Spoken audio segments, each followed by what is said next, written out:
여러분은 내시하면 어떤 이미지가 떠오르십니까?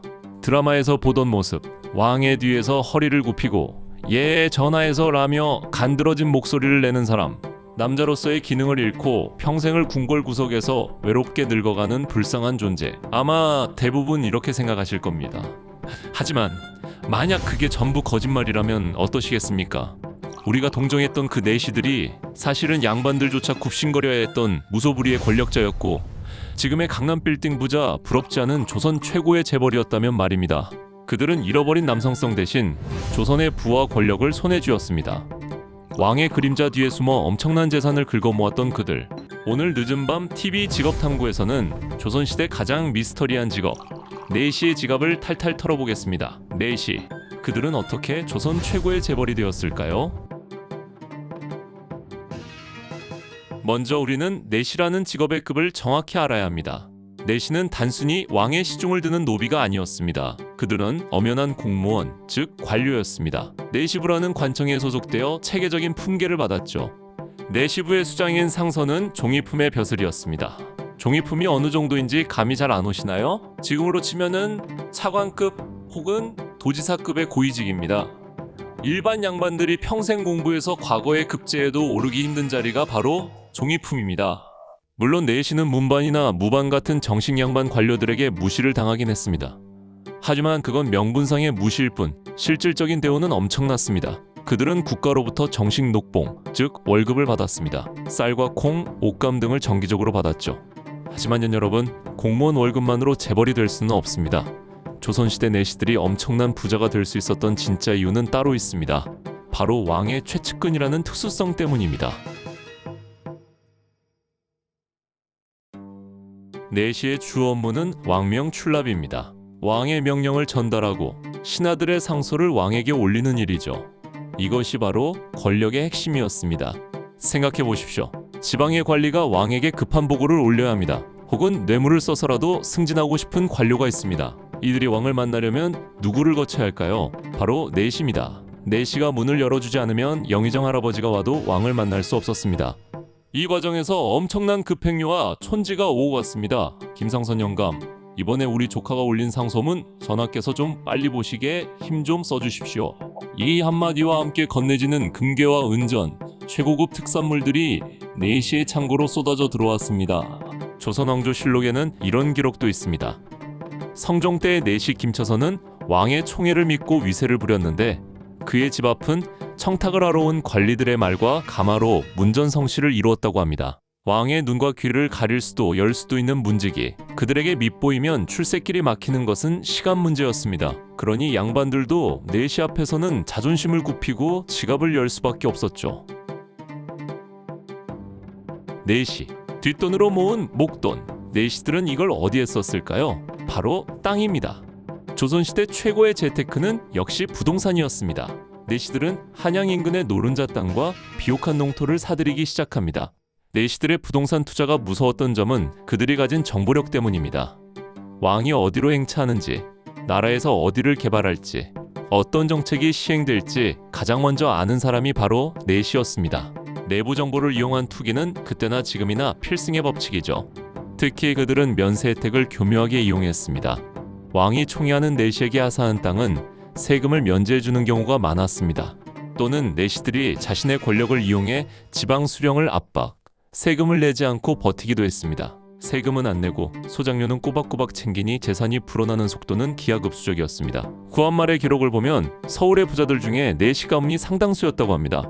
지금의 서울 강북구 번동 일대, 노원구 월계동 일대 등에는 내시들이 모여 살던 집성촌과 묘역이 있었습니다. 그들이 소유한 땅은 밟지 않고는 지나갈 수 없다는 말이 돌 정도였으니 가히 조선 최고의 땅 부자들이라 할 만합니다. 많은 분들이 오해하시는 것 중 하나가 내시는 고자니까 가족도 없이 혼자 살았을 것이다라는 겁니다. 천만의 말씀입니다. 내시들도 결혼을 했습니다. 조선시대 내시는 법적으로 혼인이 가능했습니다. 물론 아이는 낳을 수 없었죠. 그래서 내시들은 양반 가문의 딸보다는 주로 몰락한 양반가의 여식이나 평민, 때로는 궁녀와 짝을 맺어 가정을 꾸렸습니다. 그렇다면 자식은 어떻게 했을까요? 여기서 내시 사회만의 독특한 시스템, 양자 입양이 등장합니다. 내쉬는 데를 잇기 위해 반드시 양자를 들였습니다. 당연히 아무나 데려오지 않았습니다. 어릴 때 사고나 질병으로 혹은 선천적으로 고자가 된 아이들을 수소문해서 양자로 삼았습니다. 이를 양세계라고 합니다. 이렇게 입양된 아들은 아버지인 내시의 재산과 지위를 그대로 물려받습니다. 그리고 그 아들은 다시 내시가 되어 궁에 들어갑니다.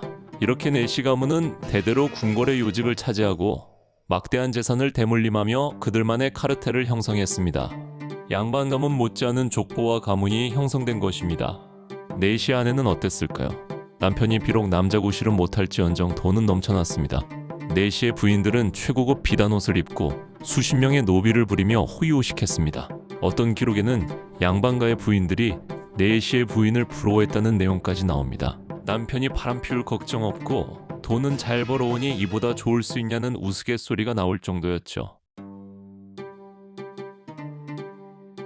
그렇다면 실제로 얼마나 부자였을까요? 실록에 등장하는 몇몇 내시들을 살펴보겠습니다. 연산군 때의 내시 김자원은 권세를 믿고 뇌물을 챙겨 거부가 되었습니다. 그가 지은 집은 제도가 정한 규격을 훨씬 넘어 대궐처럼 웅장했고 창고에는 쌀과 비단이 썩어날 정도로 쌓여 있었다고 합니다. 연산군조차 그의 집을 보고 놀랐다고 하니 그 규모가 짐작이 가십니까? 또 조선 후기의 내시 박한종은 당시 한양 최고의 갑부 중 한 명이었습니다. 그는 왕실의 재정을 관리하는 내수사의 업무를 보면서 막대한 부를 축적했는데 그 재산이 국고와 맞먹을 정도라는 소문이 돌았습니다. 그는 자신의 재력으로 가난한 양반들에게 돈놀이 고리대금업까지 하며 부를 불려나갔습니다. 양반이 내시에게 돈을 빌리고 굽신거리는 세상, 그것이 조선의 또 다른 이면이었습니다. 여러분, 내시가 되기 위해서는 거세라는 끔찍하고 고통스러운 과정을 거쳐야 했습니다. 당시 의술로는 생명을 담보로 한 위험한 수술이었습니다. 사망률도 높았죠. 그럼에도 불구하고 왜 부모들은 자식을 내시로 만들려 했고 왜 내시 가문은 그토록 번성했을까요? 조선이라는 철저한 신분제 사회에서 흙수저가 신분 상승을 할 수 있는 유일한 사다리가 바로 내시였기 때문입니다. 과거 급제는 하늘의 별 따기였지만 내시가 되어 왕의 눈에만 들면 부와 명예가 보장되었습니다. 남성성을 포기하는 대가로 얻은 권력과 돈, 그들은 궁궐 안에서는 왕의 비위, 아니 비서를 맞추느라 전전긍긍했지만 퇴근 후 자신의 대저택으로 돌아가면 그 누구보다 화려한 왕이었습니다. 하지만 그들의 삶이 마냥 행복했을까요? 역사는 그들의 부를 기록했지만 동시에 그들의 허망함도 기록했습니다. 넘쳐나는 재물 속에서도 채워지지 않는 본능적인 결핍, 죽어서야 궁궐 밖으로 나갈 수 있었던 운명, 그리고 권력 다툼 속에서 언제 목이 날아갈지 모르는 불안감. 그들이 쌓아올린 금자탑은 어쩌면 자신이 잃어버린 평범한 사내로서의 삶에 대한 보상 심리가 아니었을까요? 오늘 늦은밤 TV에서는 조선의 숨겨진 재벌 내시들의 이야기를 나눠봤습니다. 내시, 그들은 단순한 왕의 시종이 아니었습니다. 그들은 치밀한 재테크 전문가였고 권력의 생리를 누구보다 잘 아는 정치인이었으며 거대한 부를 대물림하는 명문가였습니다. 우리가 사극에서 보던 내시의 모습, 이제는 조금 다르게 보이시나요? 오늘 이야기가 흥미로우셨다면 구독과 좋아요, 알림 설정 부탁드립니다. 저는 더 재미있고 놀라운 역사 속 직업 이야기로 다시 찾아오겠습니다. 늦은 밤 편안한 시간 되십시오. 감사합니다.